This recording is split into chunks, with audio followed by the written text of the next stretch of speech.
You're listening to Discography Discussion, episode 208, Emmure. Hosted by Dan Terry. That's a classic. John Beatty. Dude, what the fuck? You don't ask someone who's missing a leg, where'd it go? And Joseph Wren. All right, so Narcissistic Mechanism, take me fucking home. Presented by discussmetal.com. And if you think Emmure is the Acacia Strain's little brother, then you are ready for this episode of Discography Discussion. I am Joe, that is Dan, that is John. I don't know if they're the Acacia Strain's little brother. They're more like the Acacia Strain's little brother's annoying friend. They're like always comes over to the house like, what are you guys doing? What are you guys doing today? Huh? You gonna do something really brutal, you know? And then like Vincent's just like, fuck out of here, kid, before I liquefy you in a fucking magic bullet. Emmure is a really interesting band that, if I had to be completely honest with you, I have no idea why they're popular. Because they're fun. Like, and to kind of go off of what you both were just saying about, you know, is Emmure, you know, Acacia Strain's little brother or whatever. So my wife and I, you know, obviously I'm a huge Acacia Strain fan. That's why, you know, you guys tapped me to come and talk about that band a while back. But beyond that, like, my wife and I will go see Emmure quite a bit, and obviously, you know, I go see Acacia Strain and bring her with me. And I remember at one point going, why don't you like the Acacia Strain? You like Emmure. It's basically the same. And she goes, Emmure's fun. Acacia Strain fucking means it. And that was really the brilliance in her statement, where I was like, you're absolutely right. That is the difference between the two. Acacia Strain fucking means it. Emmure is a fun band. And that's hard for me because if you ask my kids, I don't know how to have fun, nor do I know what fun actually is. So whenever I listen to something that's fun, I get a little perplexed, and I'm like, what? Why are we doing this again? I mean, I thought this was all about like burning the whole world down. But then it turns out that no, it's not. It's really just about like, you know, telling everybody how tough you are, and then telling everybody that you don't give a fuck. But you give enough of a fuck to write songs about how you don't give a fuck. So deathcore in the 2000s. Yes, that actually is a factual statement. Good night, everybody. Episode over. We'll see you guys next week. It's true. Dan doesn't like to have fun voluntarily. You have to beat him down slowly over time and convince him that he can turn off his metal artistic brain that has to read the lyric sheet and figure out exactly what this guy is trying to say. And Emmure is that band that's just trying to be heavy. They're trying to sustain the pit for the next 30 to 45 minutes, and that's fine. You also aren't going to hear anything unique to Emmure. They're not going to drop some progressive bridge section on you that changes your world and gives the song meaning. It's just going to be heavy. It's going to be dissonant. It's going to dirge at times. It's going to groove at times. And the overall presentation of the music is the vibe of the show. I like listening to it while I'm listening to it, but I'm very aware of the fact that it's not trying to define the next 5 to 10 years of my life with whatever the message is. I mean, I think that they have no problem keeping the pit going. I would imagine that if I was going to have my life ended, well, let's put it this way. If I wanted my life ended quickly, I would just go to an Acacia Strain show. If I wanted my life ended in a slightly less fast fashion than that, I would go see Emmure. I think that Emmure is so typical of, like, they're kind of the face of this kind of new, and of course that's new with an NU, like deathcore thing that everybody is really into now. And it's kind of interesting to hear what Emmure sounded like before that. I think their early stuff is the music that I find the most compelling out of their discography. Whereas we go further into this, I think they get more interesting, but have less substance. Well, before Dan says goodbye at the gallows, I'm going to take this time to say thank you to everyone for listening to the podcast. Thank you for listening and for subscribing. If you are not a subscriber, then you can find everything Discography Discussion at discussmetal.com. We are on Spotify, Apple and Google Podcasts, TuneIn Radio, Stitcher, iHeartRadio, twitch.tv/discussmetaldan for all of your gaming and live stream needs.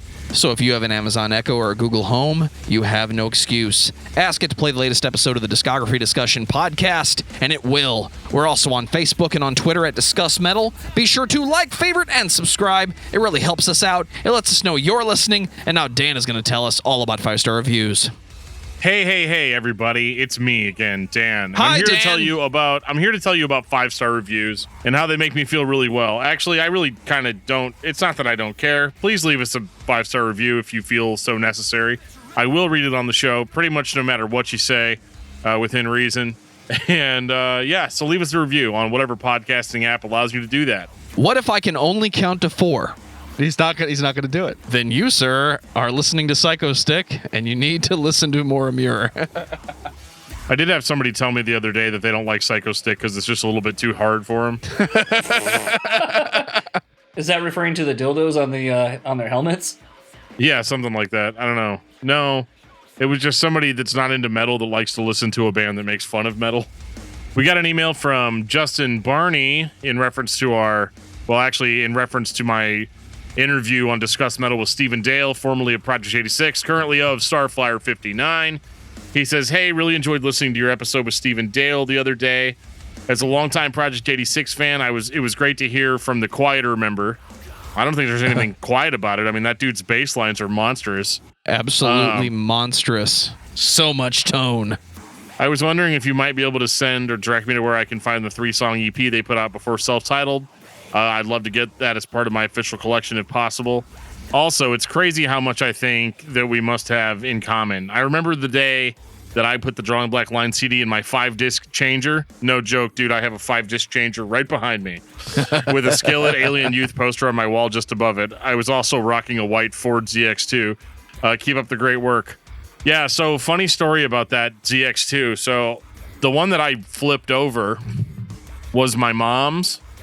And I actually had a 1998 ZX2 that was my car, but I decided to drive her car because it had a CD player, and mine did not. And I ended up wrecking it about 12 minutes after making that decision. So I guess the moral of this story is just drive your own shitty car and listen to cassette tapes. Make sure you buy a cassette tape converter that you can plug a laptop into and take your entire MP3 collection with you in 96K, because that's how big hard drives were. Who the fuck is going to bring a laptop with them in the car? You know they had a Sony Discman that you could put in the fucking thing. So this guy right here. Jesus Christ. How many times how many times did your car get broken into because of that shit? Never. Well, you must have had a shitty laptop then. Correct. It wasn't great. It was like a Dell Latitude piece of shit. I think it had a floppy drive on it. So Dan, tell me about Emmure. Glad you asked me that, Joe. Emmure, well, they're an American band from Connecticut, if you can believe that. They're coming to your town. Yeah, I mean, Middle America, they've come to your town. They've come through your town. They've come all over your town. Emmure is they're listed everywhere as a metalcore band. I'm going to go ahead and just say it's deathcore because it's all breakdowns. It's got the death metal screams, the blah, just the pure vomit that comes from deathcore vocalists in the mid 2000s that I actually really, really like. I think that Frankie, their vocalist, has a very good range for a guy. He's great. It's a great use of a guy that can't really sing in the traditional sense. But he absolutely gives it his all. He shouts, growls, straight up talks, and just basically lacerates himself constantly while singing through these songs. These songs that are about all the various topics of pain, regret, comic books that he hasn't actually read but named his album after. There's all kinds of things. Still bitter about that one. There's all kinds of things that he's done, and I love it. It's deathcore, guys. I get it. I enjoy listening to it, but I'm not going to retain it later on and give you a synopsis of what everything on these albums is trying to build towards. I don't think that's the point of this show. That's exactly what we're supposed to do. But I'm not going to do it this time, John, because... Well, it's been great seeing you. Bye-bye. This is our second fake ending of one episode. It's not that I don't want to talk about Emmure. It's really not. It's just that, to what Joe's saying, sometimes bands change and they go through, insane musical arcs, or they go in a lot of different directions. But Candiria, this is not. This is very straight ahead in the sense that the early albums were more metalcore, more scream breakdown. But there was a lot of melody in the early Emmure stuff. Had a little Gothenburg in there too. A little bit, but not really. Mostly just Midwest hardcore, melodic hardcore stuff. Midwest, by the way, the East Coast. I mean, oh yeah, well, Midwest centric. The sound is Midwestern, okay? All right, bro. It's a Midwestern sound. Do you even Emmure, bro? Like, honestly. I don't. This is the kind of music that I was used to going and seeing regularly at my local club. That was the Creepy Crawl in St. Louis. A lot of bands came through like this, where they had the heavy thing, they had the quiet thing, they had kind of this.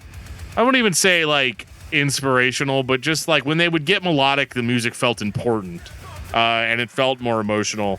And I think what was interesting about it too is they didn't really have any clean sung choruses or any of the stuff that a lot of bands were doing. There was no, they didn't go like Demon Hunter on you and go like, oh yeah, guys, here's super, super heavy, and now we're going to go soft and melodic. I think the closest we ever got to singing is sometimes Frankie would just talk, over the melodic bridge or whatever. But like for the most part, Emmure played metalcore early on. And it hinted slightly at times of something to come. And I do think it's interesting where they did end up. 2007. Goodbye to the gallows. The dissonant dirge is here. It has deathcore in it. It's not as loud as what you're going to hear in the next 10 years, but you know what it's not? It's not under oath sounding hardcore and metalcore and monotone screaming at the top of the chorus. It's funny because the first vocals that you hear on this record, you would not think that you were listening to an Emmure record if like you went back and listened to this one, because it actually starts off with kind of that like, it's not like southern twang like no, I mean it is. It sounds like the type of vocals that would come from one of those southern hardcore bands that wasn't really southern, all those southern hardcore bands from New York, and then, you have to get about 30 seconds into the first track, and then or the second track, rather. There's a 51-second intro track that just has to be there because 2007. But once you actually really get into it, Frankie just comes in full force, yelling stuff out loud, super clear, and then following it up with a Zao, and just before you know it, you've got dudes trying to play arpeggios. I say trying to play arpeggios because I don't think they quite pull it off. And then you've got breakdown after breakdown after breakdown, and you are at this point full in. I would say overall this is more metalcore than deathcore, but it definitely leans towards deathcore. Kind of that like proto deathcore sound that you would hear from bands like With Blood Comes Cleansing, and even like the first Acacia Strain album was like this. Just a little bit more metal. Overall, a little bit more melodic, a little bit more solo-y. Yeah, I mean, I think by and large, we've kind of already addressed it, but I think it just is going to be a constant throughout this whole thing where there's not really a whole lot to say about this band. A lot of the discography is the same.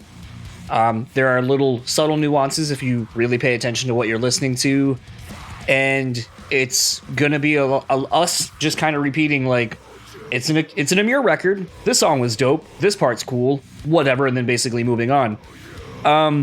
Goodbye to the Gallows for me though. This is still a heavy rotation record for me. I think it's got really great riffs. I like the songs on it. My wife, like I kind of made the comment about us going to see this band quite a bit. This was an album actually that we kind of bonded over when we first started dating. When Keeping It Real Goes Wrong is still a song that we play when we go to bars and they have an internet jukebox and they're dumb enough to put a song like this on there. We'll fucking play it. We sing along to the ending part, the Won't You Be My Bride, another day, another day, another day. Like, that's like the mosh get down part, like, while we're at a bar. We're those fucking assholes who will play this at a bar because we think it's fun and it's enjoyable. As a whole, this album is full of bangers. I think people probably, and Dan kind of mentioned it, I think people probably forget that there's a lot of melody that this band had for a while in their music. Rusted Over Wet Dreams, Sleeping Princess and Devil's Castle showcase that the band is more than just a straight breakdown riff band, and that Frankie is capable of writing really good lyrics that match the tone of the music that he's given. I think people largely don't take the time to dive into it because, like a Kanye West or whatever, Frankie's a very polarizing person, and I think people are just like, I fucking hate Emmure, I don't like Frankie, and it's like, well, have you ever listened to the band though? No, I just don't like him. And it's like, well, you're kind of doing yourself a disservice. You can not like the person, but there might be some really cool shit you're negating because of how you feel about a person. And I think that with this discography, when I have talked to some people, or when I just tell people I like the band as a whole, people are like, why? Why do you like that band? And it's like, because they actually are a pretty good band if you're willing to have fun. And I think that's the thing. I don't take this seriously. It's a record I put on when I want to have a good time listening to just not throwaway music, but just something that I know when I listen to it, it's going to scratch that itch. I want to listen to something that's really fucking disgustingly heavy. Lyrics are kind of whatever.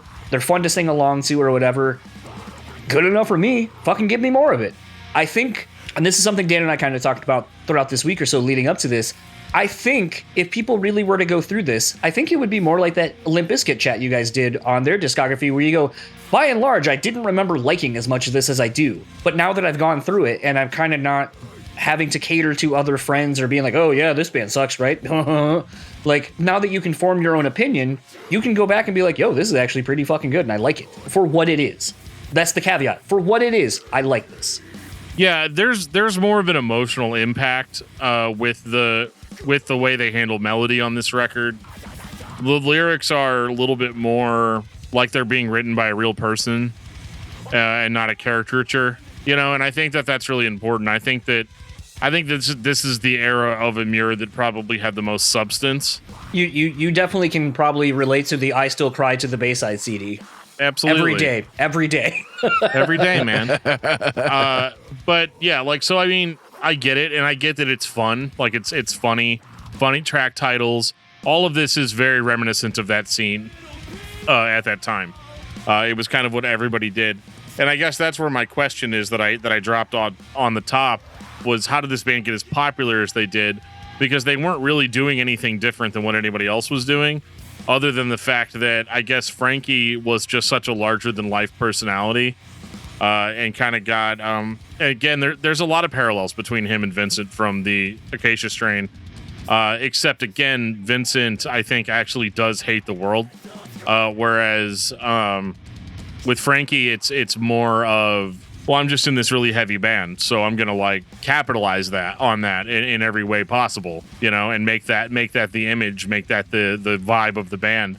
But he does have fun. There's nerdy lyrics, kind of interspersed in there, and I think there's even some personal stuff that it does get real, and I think they don't have shock factor lyrics yet. There's also a time in heavy music where, yes, everybody sounded like this, so it makes sense why the band got big.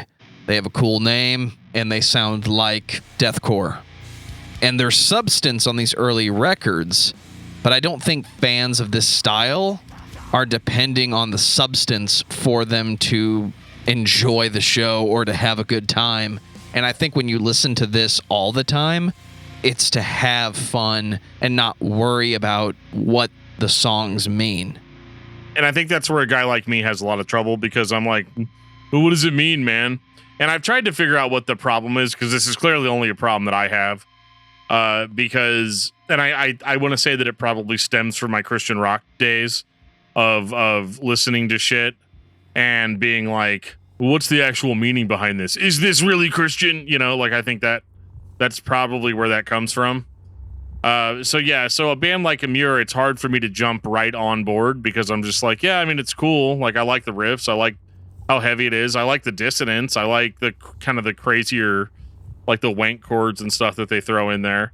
Like, I love all that stuff. It's a great word for it, because that's all it is. They're wank chords, and I love them. But there's just not enough variation, I guess, for me to keep me super interested. Because as we roll into the respect issue, it's like, oh, okay, you guys have a bigger budget. Everything hits a little bit harder than it did. But this is more like, yeah, let's just do what we did again. Let's do what we did before again, but heavier. Welcome to Deathcore, my friend. 2008. Just keep doing the dirge. You have one target. It's the first fret, the second fret, or the open fret of the strings. Don't ever deviate from that and groove on Mr. Drummer Man. I have fun when I listen to it, but it never changes. And eventually you get tired of it because it all starts to come together and it all starts to sound the same. And it becomes a joke how similar it is. I think if you're a fan of Emmure, you want the same thing again in 2008. You want the exact same thing that you had on the previous album, and that's what you get with this one for the most part. I mean, basically, yes.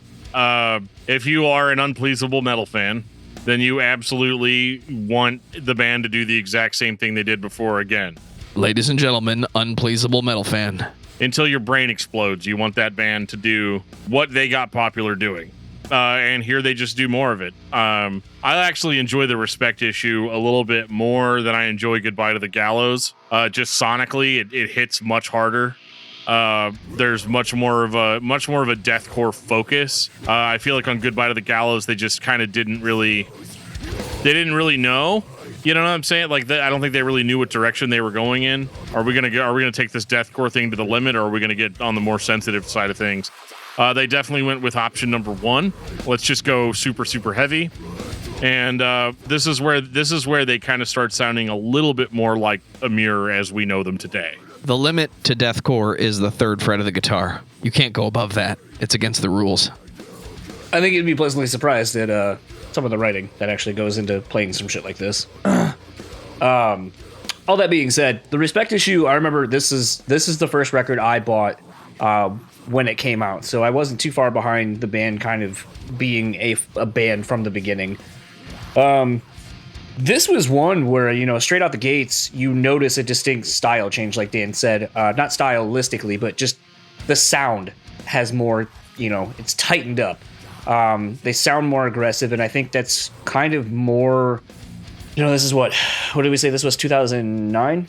2008. So 2008, I think, you know, at this point, seven string guitars have been a thing for a while, but I think tuning as low as these guys are to do what they're doing wasn't necessarily as in fashion as it has become now, where people have a better understanding of how to mix these guitars and not have them sound like flopping, you know, rubber bands on the guitar. But I think for me, I still love, you know, the songs, the melody kind of being showcased on this. Chicago's Finest with a guitar solo from Ryan Morgan from Misery Signals, one of the best to kind of do this style of music. I kind of wish there was more of that on so far on these records and kind of going forward. But I am kind of wondering if maybe that's the allure of these songs, is they didn't do them to death. Like, they didn't try to cash in on bringing in more melody, but they wanted to still show, like, yeah, we still fuck around with these things, and this is what we can do. But that's sort of what the trick is we only do it sparingly instead of just kind of being like, here's us doing this a million times over.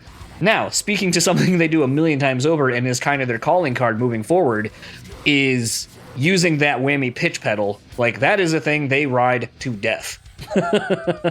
I kind of love it just because it's like, how often can you find new ways to use the whammy pedal and the pitch pedal? You know, they'll show you throughout this whole discography, and I'm kind of here for it because it's fun. Again, this nothing really groundbreaking on this record, but it's just an enjoyable listen from start to finish. Songs like Rough Justice, I really like how that kind of builds to the song, and there's even a really cool faint double kick drum kind of going in right before the song kicks back in, that I've always loved that little piece, and I don't know why it's in there, or if it was like a little studio flub of sorts or whatever, but it's just a little thing that if you're paying attention, it's really cool that they kind of kept that in. But like I said, and probably will continue to say, beating the dead horse, this is Emmure, love it or hate it. I really like Dry Ice. Oh yeah, that's a good song too. It's a great, you know, before you know, just smashing you in the face. to end the record off. It gives you kind of a little bit of a breather. And I think that's something Emmure does really well. I like these kind of more melodic elements.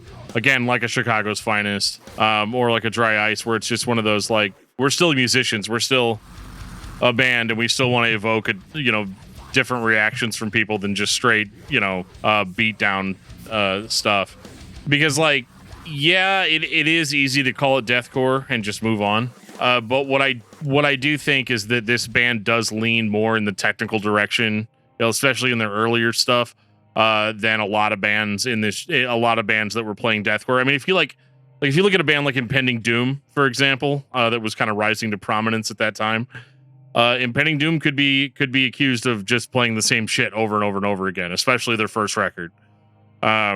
This at least has the foresight to have those metalcore elements in them, where you actually have diversity in sound, you have different time signatures, you have a little bit more showy off like lead guitar work and stuff like that. But they also don't neglect the breakdown. They don't neglect the heavier parts.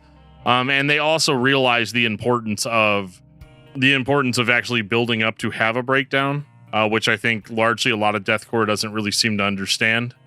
And I think exactly what it is getting people pumped for that pit. Instead of it just being a continuous just fist fest, everybody gets primed up for that one moment. But that one moment happens all the time. And I think the general music fan, the general fan of Emmure at this point, they're focusing on the breakdown because that's the majority of what you hear. It's all fun. I enjoy listening to it. And yes, there are those melodic moments that take you away from it just to take you back and leave you at the breakdown to finish the record. But the majority of what you're hearing is the same trick. I mean, AC/DC's been, that's kind of the thing sometimes. It's a little bit of and I don't know. Sometimes, like, I feel like this genre of music gets slagged on for being so uninspired or so unoriginal. And you look at bands like AC/DC who do the same fucking thing, album in, album out. And I don't understand why it's okay for them. And, it's about staying in the pocket. It's about a fucking groove. It's about these. Why do they get the pass? But you look at this and it's almost like low common denominator music where you're like, well, you can't play your instrument because you only do open 1, 2, 3. You're calling out area codes basically to fucking play your guitar riffs. And it's like, I think that just largely discredits bands like this or discredits the people that like it. And I don't understand why, like I said, AC/DC and bands sort of like that are classic rock and pioneers are like so technically great because of how limited their capacity is for what they're doing, because that's what being in a band is. It's about finding a groove and locking into a pocket and all that shit. Isn't that what they're fucking doing with this? Why does one get a pass and the other get slammed on? Because this band is one in many that sounds like this. So because a band came out before we had the capacity to find other bands, like, I guarantee there were probably a shitload of bands that sounded like AC/DC. We just didn't get to hear them because the internet doesn't exist. We didn't have the capacity to know about them. Exactly. It's the same logic that says that the music that came out in the 60s, 70s, and 80s is better than what's come out in the 90s, 2000s, and 2010s. It's the most recent example of what's popular to the majority of new adults. So you inherit this philosophy that your opinion is the best one because this is what you grew up with versus what everyone around you has been telling you is the greatest music that's ever been created. I think it just turns into a thing for me where, and this is by and large what this show is kind of in a nutshell, but it's a thing where we're all opinionated music fans. The thing at least that maybe I make no bones about is I unapologetically will like whatever the fuck I like. And I can tell you why I understand it's not good, quote unquote, to a lot of people, but I don't think it fucking matters. And I think that's kind of the thing, Dan and I were talking most of this week about this discography, is by and large, nothing about it is groundbreaking, nothing about it is gonna blow people away, but that's okay. Not everything has to change the fucking world. Like, sometimes music, and the whole point of music, is to enjoy it, not to hate it or just dismiss it. Like, and I think that's the thing that at times is really frustrating about doing some of these conversations or getting comments about some of these bands when we put out the episodes and people go, oh, why'd you do that one? That band's terrible. And it's like, Like, and I almost kind of feel like it's fitting that we're kind of having this on the respect issue, because I feel like the band largely didn't get any and still doesn't. And that's why I listen to Godsmack. They get enough respect in the sense that they're one of the most popular bands in the genre, and I think that's really what the takeaway is. And like I said up top, I don't really get it because I do think that there are a lot of other bands that played this style that were better, but better doesn't equate popularity. We're talking about that next week. It doesn't equate. Yes, we are. Innovative and better is usually not the way to go. You know, what happens if you start working at a new job and you go in there and you immediately start telling the upper management exactly what your ideas are and how you're going to change the face of the company because everything that they're doing up to this point is wrong. Here's your box. They're going to fucking walk. Yeah, they're going to walk you right out the door. Like, fuck you. Like, you know, nobody wants to listen to you. And, you know, that translates into music. Of course, Emmure's doing the same things that all the other bands are doing at this time. But you also have to look at deathcore as a whole, especially pre-2010, was still kind of a new thing. I mean, because, again, you can take every... Job for a Cowboy on MySpace, right? Yeah, I mean, you're still kind of in that era or close to it. And Job for a Cowboy, everybody considers deathcore, even though they're really kind of not. I mean...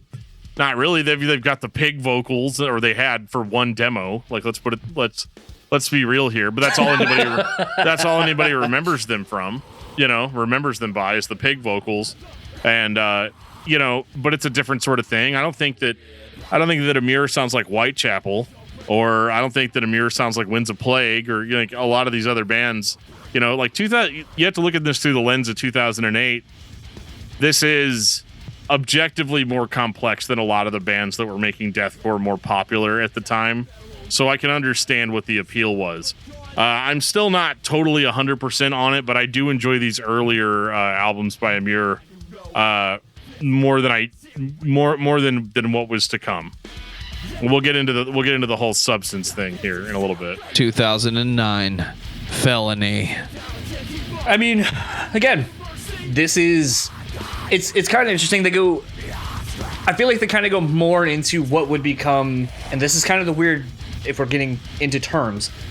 So you kind of are in the deathcore sound, which is a lot more prevalent in, 4 years later at this point, but is also kind of turning into what you would have described more as gent. You're getting a lot more of those really, really tight syncopated, off-time rhythms and so forth with the guitars. Again, there's great one-liners in this. I mean, look at R2 Deep Throat. That's a fucking great song. Take that, Franz. It's one of those things. Like, this is a band where I kind of constantly joke about, having the tour shirt with the fucking lyric and a crowd shot or whatever that's going to sell all your sell out real quick.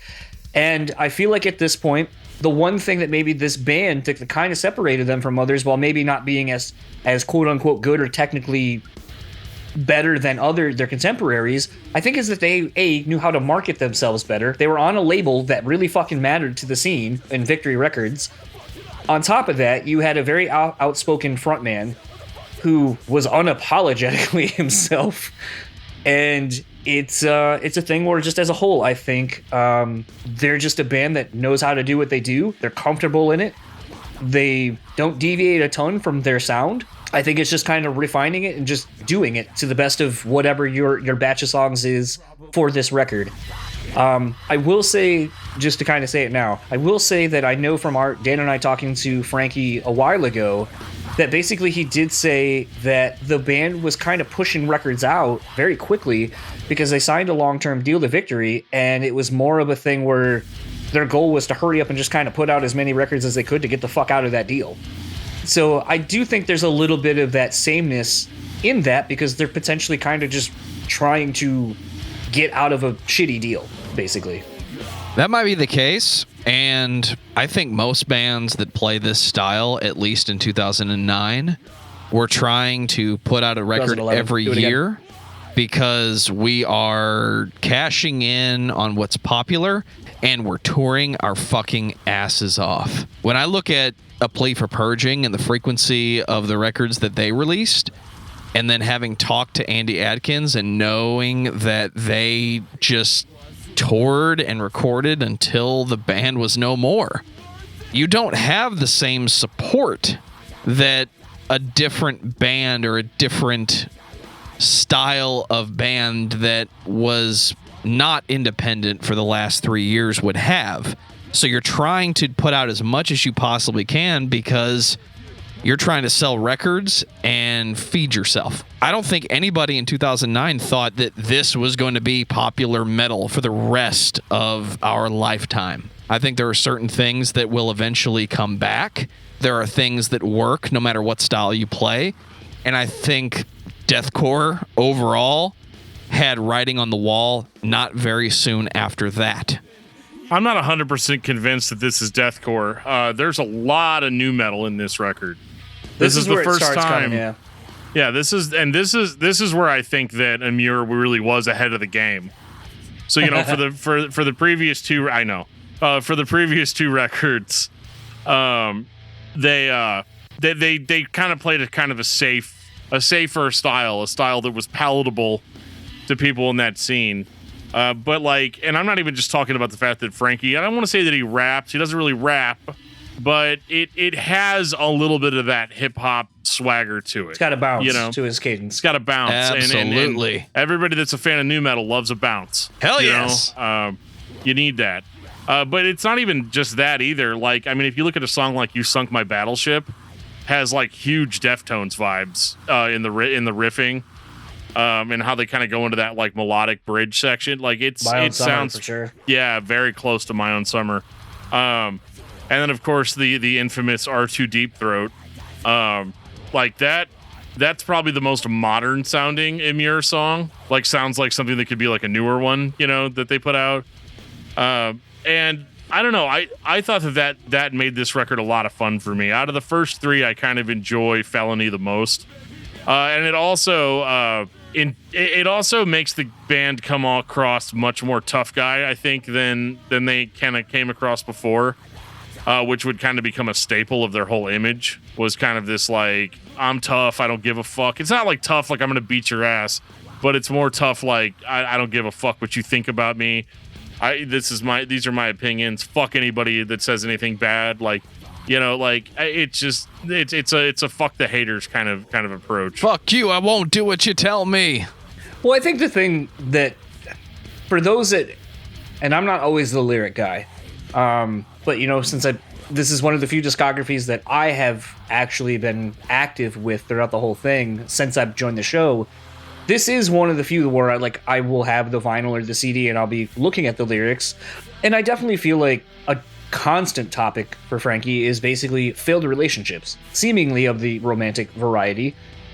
But I mean, again, look at a song like Don't Be the One.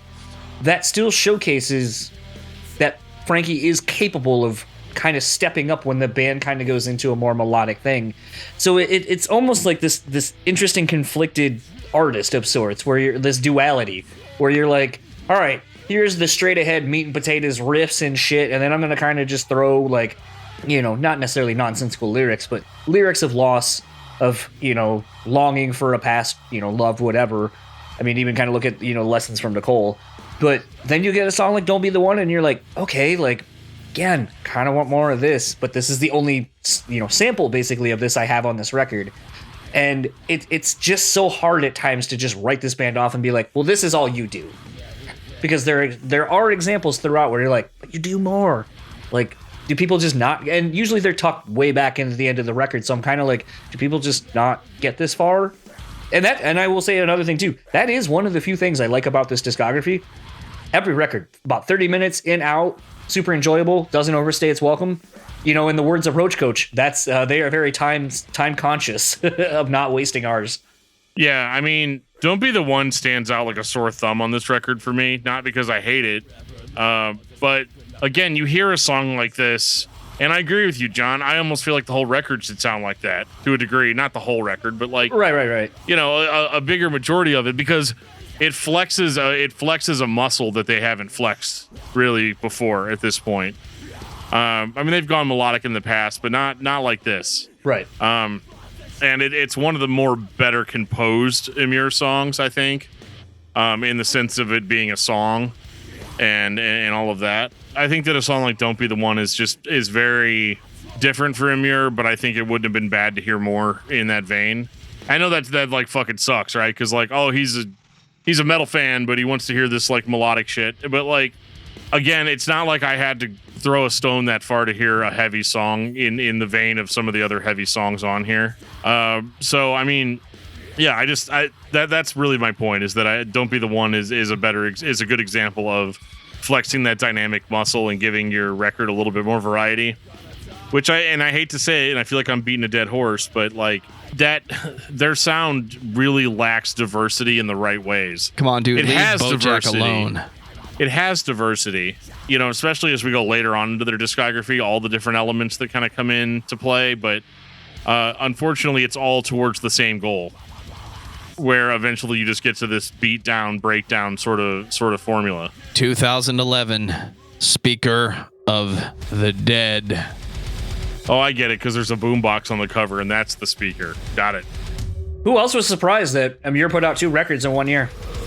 I mean, I want to raise my hand. This is the one that was the most. This is the one that I remember being introduced to Emmure on. Like, this was like their big, I don't want to say breakthrough, but like it was when it was like a fever pitch of their popularity. It was like, oh yeah, man. You know, Emmure, Speaker of the Dead, like that's, oh my god. And I remember listening to it and kind of being like, I mean, I don't hear a lot of bands that reference Ryu from Street Fighter, but like, I'm into it.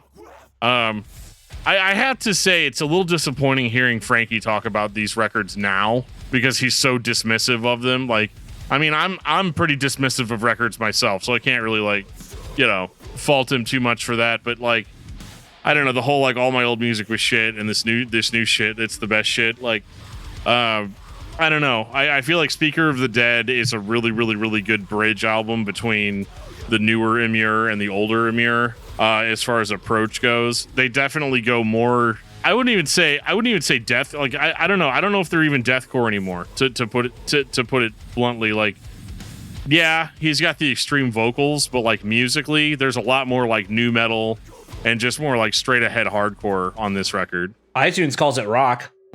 Well, it's all rock, really. At It's the end all of the day, right? rock music. I know. I just think it's funny that on iTunes they have been rock, metal, something else. I don't remember. Or hard rock was the other one. And I'm just like, oh, it's funny that they're completely different things. Yeah, no, you have to be like Nasum or something to be considered hard rock. This stuff ain't hard.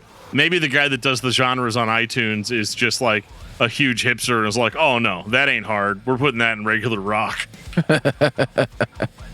I'm not surprised that this band puts out a new album every year. This is the start and the heyday of, we can just record this shit ourselves, guys, and it'll sound great, and we can send this off and get it mastered, take some pictures, and put an album out. I think every band that plays this style puts out a record almost every year, because that's the only way you can convince most people that you've written new songs. The majority of these songs are cosmetically the same, and it's not an AC/DC thing where, yes, it's obvious that they just keep the same feel going. It's almost a 100% copy most of the time. If you're just the casual listener and you're walking by, you're not going to sit down and listen to Felony again in 2012. There are some people that might. Maybe that's when you found the band, but at that point, you're already listening to the next thing, whatever that is. Unless Emmure puts out a new album, in which case we're talking about Speaker of the Dead. This is the newest record. Is it blatantly, deliberately deathcore? It kind of still is, guys. It's the same thing. They're just playing different notes. I don't think it is. This has more melodic, bit like the end of Demons with Ryu. It has a very melodic bridge at the end of it. It's very reminiscent of Don't Be the One. This is kind of their last heyday as far as having that more melodic stuff. Those more captivating elements that really tie the songs together. And I don't know. I find this one to be relatively, if you can call music like this pleasant, I can understand why they got much bigger after this record, because they had at this point put out a consistent enough body of work to where people knew that they weren't going to change. too much, which, the joke's on them because they do still kind of change after this. But I think that they were really ahead of the game here in adding the new metal ethos to their brand of heavy music. Because I remember, like, whenever I was a kid listening to Slipknot, thinking, like, these are the most evil dudes on the planet. And you start getting that vibe from Emmure on this record. This whole, like, yeah, man, it's angry, it's bad. I can relate to it because I'm also angry.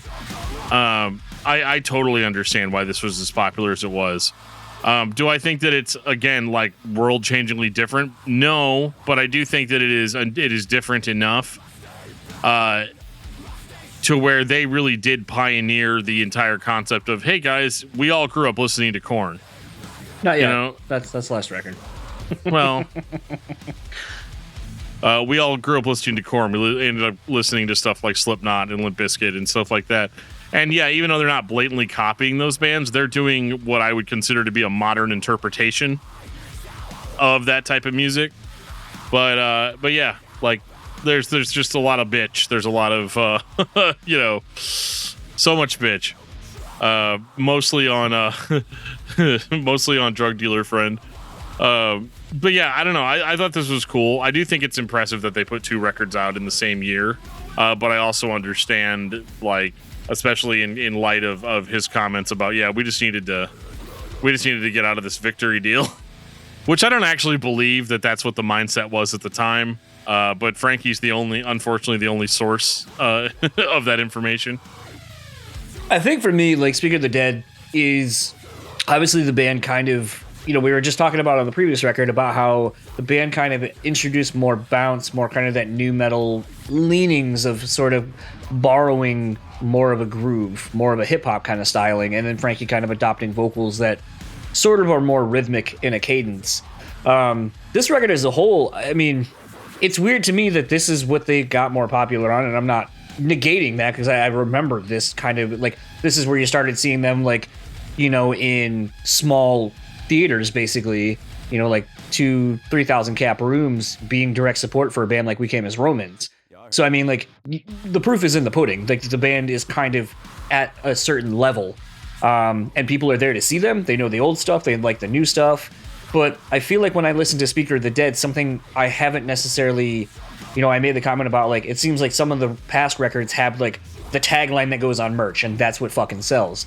This, I feel like, is one of the first records that when you hear it, you go, this was more for a live experience. Songs like Four Poisons, 3 Words, that bounce it's got right away. Like, that this is going to be the shit that, like, will get a crowd going and staying going, and has something a little bit different than just straight up beat the dude next to you, fucking windmill, fake karate fight each other or whatever. There's a little bit more, like, participation in a more, I want to say nuance, but more normal way, like that you would see at kind of, like Dan said, with like Deftones and stuff like that. Like, maybe there's a little bit more kind of that where they're going for, and maybe at this point, being 5 years into a career, maybe you start thinking a little bit more about your live experience and playing songs that are fun to play live versus being like, yeah, I'm tired of singing these fucking songs over and over and over and over again. I don't want to sing 10 signs that, or, when Keeping It Real goes wrong. I don't want to sing that anymore. I want to sing, Demons of Ryu, because that's fun-ish.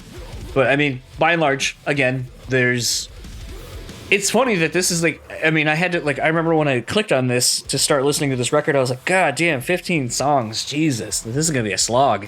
But again, no, it's only half like hour. Yeah, it's 30 minutes, and you're like, oh, no, this moves pretty quickly. Like, I'm all right with that. It almost is, like, grind-esque in that capacity. 2012, Slave to the Game. This is where I kind of feel like this is Emmure Incorporated, like as we know them kind of now. This is where they kind of landed as far as, like, the nuance of their sound. And this is largely where I start feeling like Emmure's records really start sounding the same. I like that the pace has been picked up. This is not as breakdown centric as the band is often accused of being. They definitely are more of a keep the pace up, keep the double bass kicking, and throw in just enough melody to keep the momentum of the song going before they drop into a beatdown section. I kind of enjoy this record as kind of a good representation of where the band is. Like if I wanted to show somebody an Emmure record and give them a good idea of what this band sounds like, I would probably go Slave to the Game or Look at Yourself. And I feel like it perfectly encapsulates everything that this band is about in the modern day back in 2012. Yeah, this is again, by and large, still Emmure. Still has, if you've been a fan at any point in the discography, everything you like is still on display. This seems to be leaning, and it's interesting because I feel like from Speaker of the Dead kind of moving forward, you get a lot more of Frankie being the band, essentially. Obviously with Reused Demons, this being, the album cover literally being a coin-operated arcade machine, starting with an insert coin sound. You again have Bison's Diaries, just a ton of comic book and video game references as song titles and so forth. It's one where I feel like this is kind of starting to deviate from what it was, and like Dan said, kind of be more straightforward, I would say, in its approach. And I feel like this is where you can almost literally hear the band separating from Frankie, and they're kind of being tension, personally. The only tension I really hear is the change in the sound that is still influenced by the previous records. It still has that deathcore sound that was about to become the most common sounding metal guitar in the 2010s. But it sounds like they embraced a little bit of what everyone else was doing, and they inserted more melody into the heavy, into the dirge. You're still getting the trudging guitars and the extremely well-triggered drums that just sound like metal drums in the 2010s. But there's a little more melody than there was before. It's a little more a plea for purging and a little less get on your knees and bow down. I think the gentiness overall is starting to really creep in here. But I don't know if it's gentiness in the whole, like, we want to sound like Meshuggah, And it's more of just that was kind of the pattern. That was the guitar tone that was popular at the time. But they play it pretty straight here. And again, I feel like they're using that gentiness really to just to continue to do a nu metal thing. I hear more and more nu metal in this band's sound, and I've never really thought how well deathcore actually mixes with kind of that nu metal ethos. And I don't know, I really, really, really enjoy this one just because of like the pace of the songs, the heaviness, the syncopation, and just kind of the scary noises they like to play over top of it. I think that's the technical term for it, right? It's scary noises. Scary monsters and super creeps. Thank you very much. I think it's time to move on, honestly. Yeah, unfortunately, at this point, there's not a lot to talk about. No. There is something on this next record. Go ahead, Joe. Are we ready for Eternal Enemies?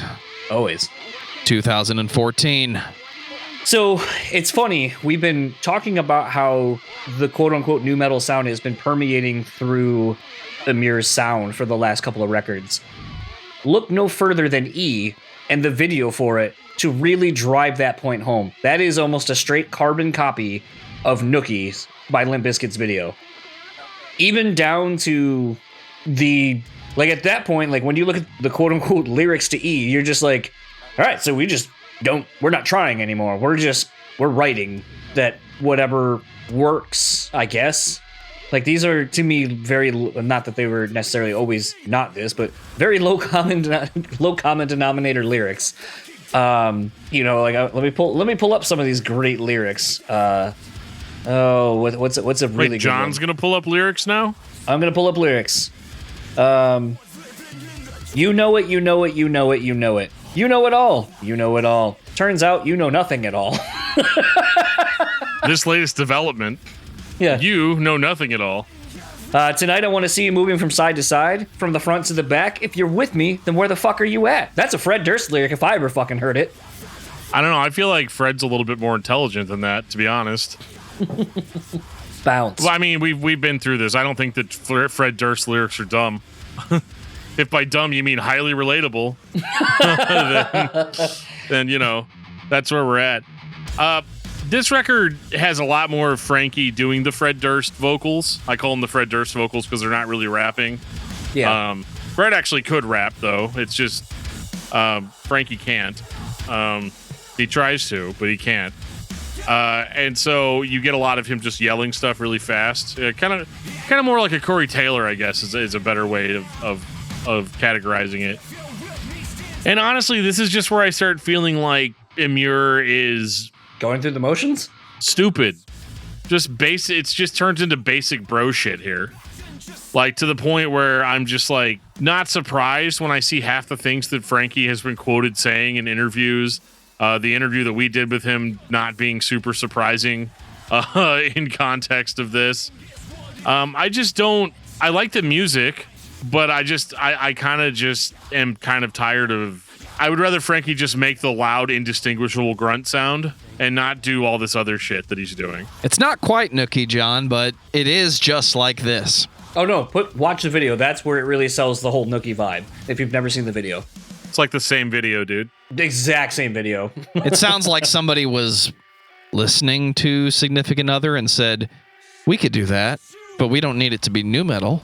I'm trying to remember, so I mean, that's kind of the fun thing about this is trying to figure out and remember what was essentially happening in the music scene. Like, were we far enough removed from nu metal that people were kind of coming back to it going like, actually, this stuff is pretty good. I enjoy it, and not shitting on it because, oh, it's nu metal and I don't like nu metal. So, I don't know, like, what do you guys remember of this, essentially? Like, are we in this point where, you know, Emmure's doing this because nu metal is kind of being looked back with a good nostalgia of, this is actually fun, we should go back and do this again? Or is it still not cool and they're kind of doing the whole, it's so not cool, it's cool because we're doing it and we're in on the joke too? It was not yet cool in 2014, but I remember 2014 being the last year that it wasn't cool. Coal Chamber got back together and put out a record in 2015 called Rivals. My Ticket Home had put out Strangers Only in 2013. So the bands existed that thought nu metal was still cool, but they weren't doing anything necessarily. We were all still dealing with this. It's the early 2010s, and oh my god, I cannot handle another fucking gent record. I'm tired of hearing this same thing on every album. It's the early 2000s again, where, yeah, nu metal was a thing, but it didn't all sound like Linkin Park. Then metalcore was a thing, and it either all sounded like As I Lay Dying or it all sounded like Under Oath. And it got annoying. But it always gets annoying when a style becomes popular because the market becomes fucking saturated. And you have to just put up with it. If deathcore is the thing in the early 2010s, this is what you're going to hear. But we were getting really close to just turning our backs and going the other way. So it wasn't quite the point where nu metal was coming back and being okay, but we were close. We were very close to just saying, you know what, guys, I'm tired of shitting on nu metal. Because there are those of us that always liked nu metal. We just got tired of defending it to people that wanted the next hardcore thing and metalcore, and we just got tired of that. It got old.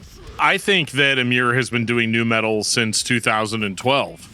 So I mean, in that regard, I think it was an obvious influence. I don't think it was it's so bad it's good. I don't think it was let's enjoy it ironically. I don't think it was any of that. I think it was more just, this is the kind of music that I like, and since I'm mixing it with this ultra extreme modern metal aesthetic, I think that maybe some nu metal got passed in the past, like kind of under the radar. I think obviously at this point in the discography, it's front and center, but I think Emmure's always been kind of innovative in throwing kind of that nu metal, throwing that nu metal tinge to everything, and that nu metal attitude. So, I mean, yeah, I don't think they're enjoying it ironically. I think this is just clearly an influence because you can kind of find it in almost all their records. Even in the older records before we mentioned it, I think you could still find it in places. Well, nu metal is an influence of deathcore, really. It's been there the whole time. Dissonant, low-tuned guitars playing over grooves that would not normally be used with metal. The only difference is in the early 2000s, the drummer played fast. And now we're just slowing it down and focusing on the breakdown. I can't believe I'm agreeing with Joe, but I think that first part is right on. I think that deathcore has always been kind of a new metal thing. Cousin? Yeah, new metal cousin. Like kind of one of those like, because I anybody that listens to like early metalcore, like nobody. Why did everybody like Killswitch Engage? Choruses. The chorus. It was a carryover enough from albums by Slipknot or Mudvayne that you would have liked, or Il Nino. Those bands were heavy and they had clean melodic choruses. So once new metal stops being cool, that wanting of a melodic chorus is still there, right? So I think in that regard, deathcore kind of took the whole down-tuned stuff from like Korn and all that and kind of upped it. I mean, sure, there's lots of people that are going to give me a big lecture on like, well, if you look back at the history of slam and you go back to bands like Devourment, it's going to... You're going to find that, deathcore came completely separately from new metal. And new metal was just this weird thing that just happened once, but has no relationship to metal in general. Ladies and gentlemen, Professor Hipster. Which is like really kind of dumb. Like it's obviously a lot of these dudes grew up listening to Korn and you can hear it in the music. And I feel like you can always hear it in Emmure. And especially with the vocal stylings and stuff, adding a little bit again like of a bounce to the vocals. So I mean, in that regard, I think it's pretty clear that they were just influenced by new metal bands. I don't think it was an irony thing. I don't think it was a like, oh, it's so bad it's good. Any of that. I think it's just like, yeah, we like this stuff, so this is the kind of stuff that we play. I'm having flashbacks to 2017 when Dan calls me up and says, "Look at yourself." Largely a note. Other than Frankie, the whole band left. But from the last album to this one, now you essentially have Josh from Glass Cloud writing most of the music for this record. And to me, while I like a lot of the other records, this to me is my hands down favorite. There's just something about this as a whole. The production, the songwriting, the different direction this kind of took. And mainly, I think, because it sounds like Frankie actually gave a fuck lyrically for the first time in probably 3-4 records. I think it created a perfect storm for what I think is probably one of the best Emmure records in the discography. I was going to ask if this was a supergroup record, because the solid white background with solid white text that just says the name of the band and the name of the record, it gives you that vibe that they're not making a statement like before with imagery and we're going to tweak this picture a certain way and I'm going to wear a bandana so it's going to be intense. No, this is the name of the record and we're not trying to sell you on anything.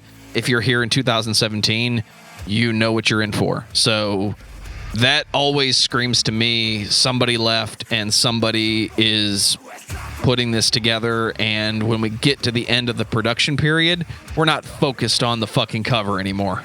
I think that Josh Travis, his presence is very quickly known. You can tell it's him. The dude has a very distinctive sound to his playing. Absolutely. Because whenever I'm listening to it, I remember like when I heard "Look at Yourself," I was like, okay, so now we've got kind of a Danza sort of situation here, and so yeah.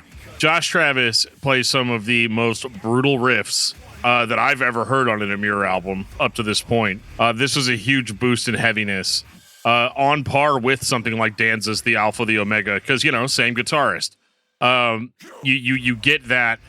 You get that fun bounce. These like ultra heavy riffs. These absolutely pummeling riffs mixed in with kind of this weird like off time riffing. And, a guy like me is going to call it Danza leftovers, but it's not really that. Look at Yourself is probably one of the better Emmure records, just because it feels like Frankie's all in. This is the biggest break that they've had between records up to this point, and it shows. It shows that a lot more time went into these songs than what they were kind of cranking out before. Would also like to take note kind of Joe's comment about the album cover. So that actually was part of the other That's why that record doesn't have that as your album cover, because it's full of gnarly shit. So they basically had to kind of do a Tool-esque thing where they slide something else over it so it obscures the, I see. Yeah, like and I was trying to find my vinyl, because that's basically when you slide the vinyl out, that's essentially your album cover. Got it. So this is one of those things where if you didn't buy it on the day it was released, you probably don't know. Well, I remember like when they released, I'm trying to remember what was the first song off of this. I want to say it was Smokey or Flag of the Beast, I think was one of the first singles off of this initially. But I remember when it came out, that was sort of the single artwork. And I remember being like, yo, what the fuck is this? And then when I saw what essentially was the plain white album cover, I almost figured it'd be a thing where the album cover, like the Emmure and the album title would be cut out. And that would be when you slide the vinyl in, you'd see color, but you couldn't see any one thing. And then essentially when you pull out your jacket on the inside, that would kind of be the definitive album cover of sorts. But I remember when seeing that, I was just like, yo, shit, this don't look nothing like any of the other Emmure records. And it really set the tone for it being a completely different experience, from the artwork to the sound to like everything. And I as much as we don't necessarily talk about album covers and so forth, I think it can't be understated on this one how much this feels like a relaunch and just a completely different band for this record. It does. And like, I mean, it's funny thinking of the context of a vinyl. It's weird hearing, because as far as I understand how vinyl works, it's weird imagining anything with Josh Travis playing guitar on would even play on vinyl without immediately skipping grooves, right? Just because of the sheer amount of bass and low end that is in his playing. But I mean, Josh Travis is probably one of my favorite guitar players ever. And so yeah, to hear him come into the band, I mean, this is almost exactly like what would happen with Tony Danza Tap Dance Extravaganza, in the sense that like they were a band, they released a couple of records, and then everybody left but the singer, and then Josh Travis shows up and is like, "How we doing? We got at least 2 records left in us, right?" I got and then this. He proceeds to write the whole record, and it's the most intense time signature craziness that you've ever heard in your life, and you're gonna enjoy the way it feels. And Frankie himself sounds a lot more into it, a lot more intense on this record. And I can't help but say this is, I don't want to say this is their finest work, but it is definitely a step in the right direction for the band. Like John said, it is absolutely just like a relaunch. This is one of the first ones you can listen to. You're like, wow, this actually sounds different. Oh, what does John have? Oh, he's getting the vinyl out for us. The only issue I have with that cover is it's not really like I'm looking at myself. But it's kind of like you're looking at the internal parts that make yourself. Yeah, but it's somebody else. You know, like it's obviously someone else. My teeth are not that clean. Now, does that skip all over the record like I would imagine it would be every single time a breakdown hits? Only because you're moshing by yourself in the room when it's going. Actually, before I just get destroyed by a bunch of vinyl collectors online, I would like to point out that yes, I understand you can't just put your speakers right next to your. Don't put your speakers or your subwoofer right next to your player. I get it. I was just making a joke, but I just wanted to make that distinction. Dan was doing this a week or so ago. Well done. Oh, I cannot believe somebody finally made this joke, but hindsight, it's always 2020, I guess. Honestly, this was a big letdown for me. With where Look at Yourself was, I had the biggest hopes that it was going to be not essentially Look at Yourself 2, but just a growth of Josh and Frankie working together and really kind of figuring out, like, because if that was our first example of those two working together in a musical capacity, then I would have assumed so much of the second one would just be leaps and bounds better, because they've toured together, there's more familiarity, and, you know, I was really bummed to find that wasn't really what happened on this record. It's still better than some of the worst Emmure records that we've already kind of discussed, but by and large, I feel like if you look at the lyrics throughout Emmure's discography, you can kind of tell Frankie's not like a super stoked guy all the time, that there's problems. If you listen to his podcast, you know that he kind of has gone through some life shit and is kind of alone. That, your whole band leaves you. And then you kind of wonder what the fuck, like, what that does to you as well. And I feel like when you look at the songs on this record and you listen to the lyrics of these records, or of this record, Finally Understanding Nothing, fun. There isn't any. Fucking Gypsy Disco, the lyrics of that, like, I remember that when that was the first single that basically started this record. I'm living out of a bag. I'm sleeping out on the streets. I'm a hobo. I'm a bum. Just look what happened to me. And like when you listen to it, you feel like these are lyrics that he legitimately feels 100% backing. I always cared about the music, but I just can't see a fucking future in this life I chose. Like, I feel really bummed for the dude because I feel like Guy has given his life to this career, and listening to this record, you feel like it hasn't given him anything that he wanted back. It's cost him so much. And I think that's the hard part about this record is maybe that's where hindsight comes from. He realizes now after all of these albums, relationships that have come and gone, failed, whatever, that at the end of the day, he's put so much into this thing, this creative outlet, and it has done nothing for him other than cause him pain and misery. And it's really tough to basically have this be the follow-up to a really great record where you thought he was inspired and things were going a lot better. It just sounds to me like he doesn't care. I mean, when one of the songs is literally just him dissing like every band in the scene. I've Seen God. Yeah, like in a deep, like pitch shifted James Earl Jones wannabe, like deep voice. It just nothing really seems like it's glued together quite right like it was on the last record. This is absolutely not terrible. If you liked the last record, you'll probably like this one, but I don't think it's going to have the replayability at all. And it's disappointing because like I saw so many bits of potential and inspiration along the way, only to see where we've ended up, where you've got, again, you've got Josh Travis, who's kind of famous for saving bands.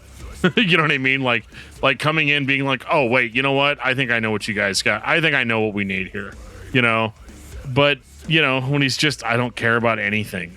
It's just, that's probably the rawest I've ever heard Frankie. But then, like, you listen to it, and they're doing the new metal thing again. He even throws in some John Davis scatting on the track. I'm trying to remember what song that was. It was a few, actually. Yeah. And at first I had to double check and make sure he didn't like have John Davis on as like a guest or something. Because I joked with you. I was like, oh, it was cool he got Jonathan Davis on this track. You're like, wait, did he? Yeah, right? Exactly. I wasn't sure. And then I'm just kind of like, man, I feel like he's still grasping for what he was grasping for prior. All along? Yeah, but I don't know. For whatever reason, this just doesn't hit. I mean, it's got all this stuff. It's got the fun track titles. Video game reference and Action 52, like he's got all of this. It's got all the essential elements of an Emmure record, but it's just another Emmure incorporated sort of record for me. I don't know enough about his personal issues that this record clearly shows are real. But I wonder how many people in 2020 think that you're going to make a living long-term playing deathcore. I think anybody that sells enough albums and gets popular sees a long-term career in whatever music they want to make. But this genre specifically, you're putting out records every year, you're touring nonstop. It seems like a trick of the music industry to make you think that what you're doing is going to be a long-term thing. I like listening to it, but it's one of the genres that I don't see coming back if it ever truly goes away. Well, it's just like episode 9, Joe. No one really goes away. I mean, I would say that he has had a pretty successful career, as successful as you can be in this type of music. And it's been, I mean, he's had well over 10 years, 13, 14 years, something like that. Even longer. I mean, the band was around for several years prior to the first album. So, I mean, he's had a pretty long-term career, but I think it's just the same story for everybody. You get to a point where you realize that, like, yeah, I guess this really isn't going to actually bring me any type of fulfillment. And that sucks because of basically all the stuff he had to go through to get there. He's not at the end of this journey yet, as far as I know, but I mean, he's also not with the people that he started with. Whether that's their fault or his fault, I don't really know. I guess it depends on who you ask. But that's usually how it works. It's hard to keep something like this going. You know, we've had a very similar situation with Andrew Schwab and Project 86. You know, that's a perfect example of somebody that is basically the band. You know, and so yeah, I mean, I could see it. I could see him kind of feeling empty, a little hollow at this point. Like, here we go. Here's a new record. I should be excited about writing it and putting it out, but I'm just not. And unfortunately, that hollow feeling permeates the entire record, which could be totally intentional, but I just don't find it as enjoyable as a fan, I guess. Final thoughts on Emmure, Dan? From a consistency perspective, you'll be hard-pressed to find a band in this genre that has lasted as long as Emmure and has reached the popularity that Emmure has reached. And they've done that by having a figurehead, larger-than-life personality in Frankie. And so really, you know, that's what we're here for, really, is the Frankie show, you know? And to me, to a lesser extent, Josh Travis. But, like, huge fan of that dude. But, like, yeah, I don't know. It's kind of a mixed bag for me because, again, I feel like there were opportunities where this band could have gone above and beyond, and they just didn't. But then there's also times where they surprised me. I didn't think that their fusion of kind of new metal and metalcore and deathcore would be successful. But, you know, then a record like Look at Yourself comes out, and I'm like, oh, okay, actually, this works. This works really, really well, you know? So, I mean, again, yeah, that's my final thought, really, is that just it's kind of a mixed bag. I don't think that I'm ever going to be like a diehard Emmure fan, but I understand why people are. And I think that they have done well considering playing a style of music where the odds are very much stacked against them. All the criticisms that we lobbed at the band early on about not having an original sound and not having something that set them apart from their peers. Well, there must have been something that set them apart because their peers are all gone and they're still standing pretty strong. So, I mean, that argument kind of falls on its face this late in it where it's like, well, yeah, but it did work. So, yeah, it's a mixed bag for me. John, what about you? I think this is a band. I think this is a hard band to kind of wrap up in a final thought because, you know, like we said, what they're doing isn't necessarily wholly original in any way, shape, or form. I think they know what they do. They do it well. Maybe some would call that pandering or catering to a certain demographic. But at the end of the day, if you're happy with whatever you're putting out, and so is your fan base, that's okay. Like, there doesn't need to be a grander idea or scheme behind whatever you're doing. At the end of the day, the whole point is creating music that you like and that your fans connect with. And if you're able to do that and do it to where everyone's mutually getting something out of it, then I don't understand why that's maybe a bad thing. You know, I kind of was making the comment about AC/DC and why do we give them the pass for doing exactly what they do time and time again. But we look at a band like this and largely we look at the scene or the genre and go, oh, well, that doesn't take any talent or whatever, and we discredit it.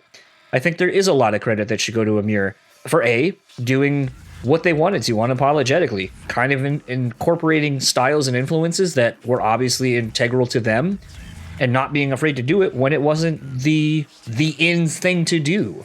For Frankie kind of being an outspoken person, I mean, by and large, we've seen a lot of other bands who have people like that, and usually they get canceled. And for whatever reason, Frankie hasn't. And I think it's, as a whole, I think this is a band where you either love them or hate them. And it sucks that it comes down to being so cut and dry like that. I like them, but but they're not something I don't think they are. They are exactly what I know they are exactly what I know them to be. And for me, they scratch that itch of having fun in a heavy metal genre that just puts a smile on my face and I enjoy it. Maybe that's not what your cup of tea is, but that's okay. I like Emmure. I don't listen to them all the time, but I also don't listen to deathcore all the time. I think this is one genre of heavy music that is designed to be enjoyed. It's not super introspective, look inside yourself and find the meaning. This whole fucking thing started because somebody wanted to play breakdowns and mosh. So if that's what you're down to do today, you're going to listen to Emmure and you're going to enjoy it. I think you can look all you want for more, but I don't think this is a genre of music that needs to give you everything. I think you're going to enjoy it. I think you should listen to it. And I think it stood the test of time long enough to just be one of the genres that we listen to and enjoy if the band comes to town and we can go see a show. We still listen to punk rock that's been around for over 40 years now, and we still enjoy it. We listen to heavy metal. We listen to everything in between, so why not listen to Emmure and just enjoy it? Because that's the real goal when you're listening to music, is that you have a good time. And if your idea of a good time is just, let's fucking break this fucker down, Emmure is going to give you that 100%. So listen to Emmure. Dan, what's your album of the week? My album of the week is one that I just got from my good buddy Alfonso, and that would be Sleep Cycles by Heartsick. He sent it in a bubble mailer. Don't send records in bubble mailers, Alfonso. Just don't do it. Mine came in good condition, but I can't speak for anybody else's. My corners were a little bent as a result of it being in that. John, what about you? My album of the week is Saosin, self-titled. You're not alone, John. For me, it's Controlled Chaos by Morgan Rose. 7-song EP. It's a little bit of what you're expecting, but not very much. You're going to have a good time. Guarantee it. I wish there was more of the other part of that record on that instead of the shit that I expected it to sound like. But hey, if you want to check out me talking to Morgan about that, go to Brutally Speaking, and I did. Take us out, DFT. If you have ever been listening to our podcast and you would like to suggest a band for us to talk about, you may do so at the following locations. You can send us an email at danandjoeshow@gmail.com. You can follow us on Facebook at facebook.com/discography discussion. You can follow us on Twitter at discussmetal. You can follow us on Instagram at discussmetal. You can follow me on YouTube at discussmetaldan. You can follow me on Twitch, or us on Twitch. Really, it's just me playing video games, let's be honest. Twitch.tv/discussmetaldan. And yeah, so there's all kinds of ways you can get a hold of us. Check it out. We have a merch store that sells t-shirts, coffee mugs, all kinds of stuff. I'm about to package up and send a package to Mr. Randy Torres, ex-Project 86, with a sweet Discography Discussion t-shirt and mug. You can click the link in the show notes. It'll take you right to our Teespring store. I think there's even some comfy socks and a hoodie on there the last time I checked. Super cheap. We barely make any money off of it. We just want you guys to have that sweet, sweet merch. And if you want to talk to us 24/7, at least for, small portions of a 24/7 sort of time frame, you can join us on our Discord server. There's a link in the show notes that'll take you to our Discord server, where people from all around the world love to hit us up, share memes, and just talk about the show and talk about whatever else is going on. And on that note, this has been episode 208 of Discography Discussion. Thank you for listening. You can like us on Facebook and follow us on Twitter at discussmetal. Subscribe to our podcast everywhere you listen to podcasts, including Google Play, Apple Podcasts, and Stitcher. Visit discussmetal.com for all things discography discussion, and please send questions and comments to danandjoeshow@gmail.com. If you are not a patron, you can become one at patreon.com/discussmetal. We have some sweet perks. $1 a month gets you into that exclusive album review feed.